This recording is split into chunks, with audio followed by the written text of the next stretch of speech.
ایران کے صدر Ebrahim Raisi ہیلی copter حادثے میں جاں بحق، عالمی میڈیا نے تصدیق کر دی۔ ایرانی وزیر خارجہ امیر عبدالعلیان اور گورنر تبریز سمیت ہیلی کاپٹر میں سوار تمام افراد جانیں گنوا بیٹھے۔ حادثے کا شکار ہیلی کاپٹر کا ملبہ تبریز سے 100 کلومیٹر دور پہاڑی چوٹی کے قریب سے ملا۔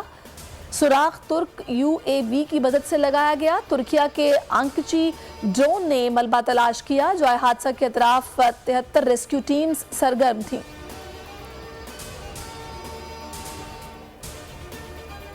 ایران کے نئے صدر کا انتخاب 50 روز میں ہوگا۔ ابراہیم رئیسی کے انتقال کے بعد صدارت نائب صدر محمد مقبل سنبھالیں گے۔ ایران کے آئین کے آرٹیکل 131 کے مطابق صدر کے دور اقتدار میں نااہل یا انتقال کر جانے پر نائب صدر اقتدار سنبھالتا ہے۔ نائب صدر، سپیکر اور عدلیہ کے سربراہ پر مشتمل کونسل کو 50 دنوں میں نئے صدر کا انتخاب کروانا ہوگا۔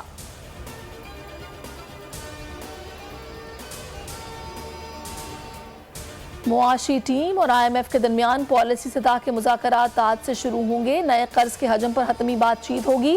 آئندہ کے لیے شرائط اور اہداف کا تعین کیا جائے گا۔ پالیسی سطح کے مذاکرات کے اختتام پر نئے قرض پروگرام کے لیے معاہدہ ہونے کا امکان ہے۔